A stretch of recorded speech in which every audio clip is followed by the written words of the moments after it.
Alright, so it is, I don't know what the date is. Yeah, I do. It's the 8th. It's April 8th, 2026. And although Ivy was just sitting right here on this log bench thing, she decided to get up and go over there somewhere right when I started this. And Angel's sitting here in his box. That guy in that little sailboat over there, which is a little motorless ketch. That boat has no engine in it.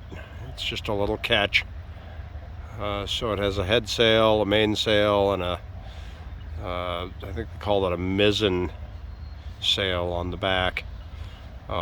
He used to be right at the end of the docks over here before the marina fell apart. So he's grandfathered into the marina when they rebuilt it, but he's anchored out over here. I'm not sure where his boat's being stored at the moment. It's a very pretty little boat. But yeah, no engine at all in that boat. It's all sail. If you're not sailing, you're not moving. So it's a time consumer for that guy. If he wants to get somewhere, he's got to be able to jibe and tack and all that, whatever is necessary to get himself back into the slip. But anyway, today was my first day actually driving the truck. I mean, not like driving back and forth in the parking lot in first and second and third gear, which is all I've ever done. I've been doing the straight back, the offset, and the parallel parking for like 2 months, which is annoying because I could have done that for a couple of weeks and been ready to drive the truck, but for some reason they put me off on that, which is, at this point kind of counterintuitive or counterproductive to ever even talk about it. But they got a new clutch in the truck. Yesterday was the first day they had it back. They went and picked it up last night, and so today it was technically the second day I was scheduled to drive, but it's the first day I actually drove, and I had no problem driving that truck. The shifting is a little different because you have to double clutch. There are no synchros in the transmission, so I'm accustomed to pushing the clutch pretty much all the way down or most of the way down and shifting from one gear to the next, and it just automatically synchronizes the gear teeth to go from one gear to the next. And that's not how this truck works, or it's not how most semis work, if any of them. There's no synchros, which is why you double clutch. You push in the clutch and pull it out of gear, and then you push in the clutch just a tiny bit to synchronize the gears for you to shift into the next gear. And I didn't really do any upshifting. I only did downshifting. I tried to do some upshifting, but the guy that's the driving instructor pretty much told me we would work on that on my next day, which is fine. It's kind of irrelevant. But I was having a little bit of difficulty with the double clutching. I was clutching too far, like pushing the clutch down too far. It only takes just a little feather just to, kind of get it from one gear to the next. And I wanted to do more than that. And then on the second time that I went out with it, okay, so we drove around the block. We did a big figure eight. I had absolutely no problem with turns and stops or any of that, because I always stop a little early for crosswalks anyway. You need to stop a little farther back, which, is because the truck is bigger. The hood is technically farther away, but, that wasn't really a problem. I didn't even come close to hitting a curb because I already know to turn wide. I'm not, I've pulled trailers behind pickup trucks and my Suburban and even that really long dump trailer that my old landlord had that I backed up like a half a mile down a dirt road. So I didn't really have any problem dealing with the trailer. Having a trailer behind the truck was not really a big deal at all. I was perfectly comfortable with that. This instructor's a new guy. I don't know what happened to the guy that I've been talking to for the last 4 weeks, but he wasn't there today. This new guy was there. And I'm not sure where that guy came from. I didn't know that they were going to have any changes, but he was a nice enough guy. I think his name was Jamal. He was, he was a fun, decent guy.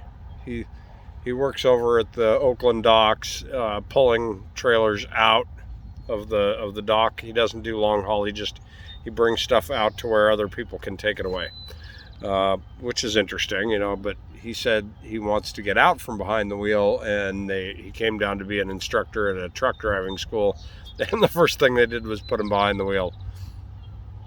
We'll see what happens with that, but or we won't, because I might not be there anymore.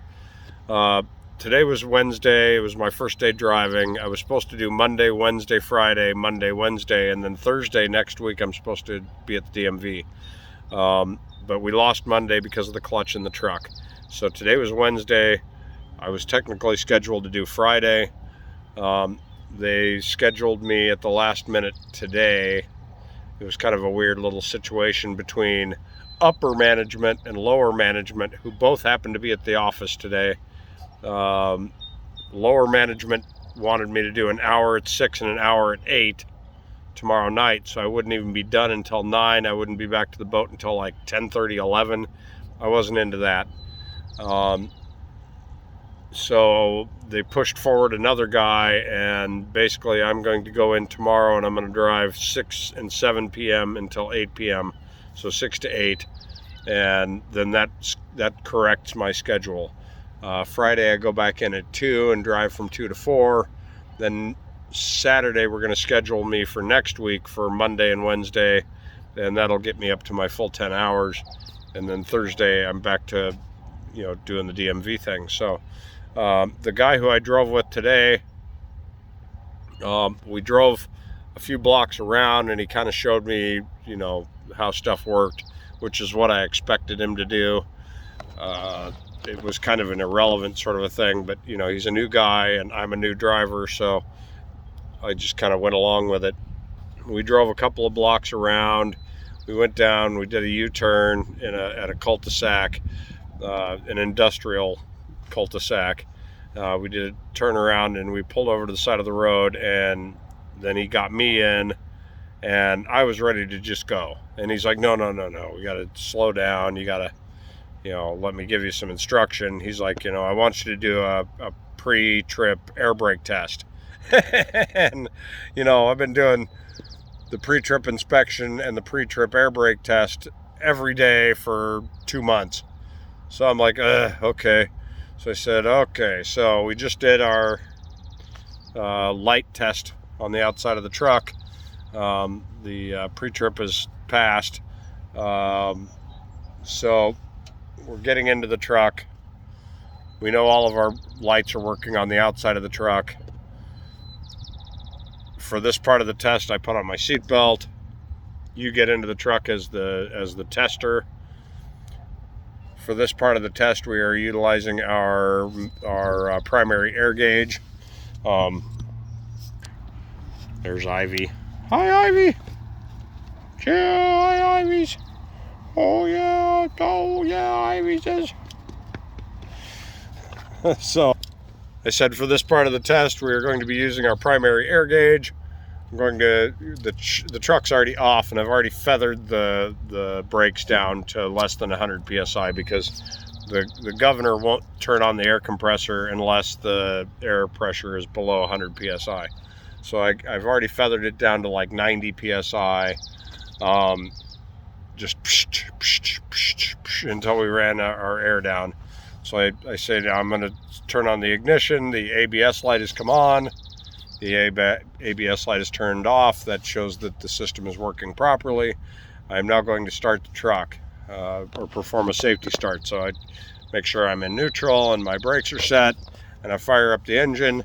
Now we're aiming for seeing that the governor is going to shut off between 120 and 140 psi, but no higher than 140 psi. And I said I'm going to rev up the truck to a little over 1,000 RPMs to speed that process. Then I look over at him and he says, "You know the air brake test." He says, "Let's go ahead and go." And so I threw it into 6th gear, which is what he had me do. 6, 7, 8 is all we were doing, was 6, 7, 8. So we take off in 6th. I shift to 7, and it was a little grindy. I'm not and I told him this. I said, I've never double clutched. I've never done that. It's a whole new thing to me. So I'm not going to have any problem with driving. I'm going to have a problem with that. There's somebody with a big husky. So anyway, we drove around, and eventually we stopped, pulled over. We started over again. And on the second trip around the block, oh, Ivy, give it up. You're you're okay. They've met.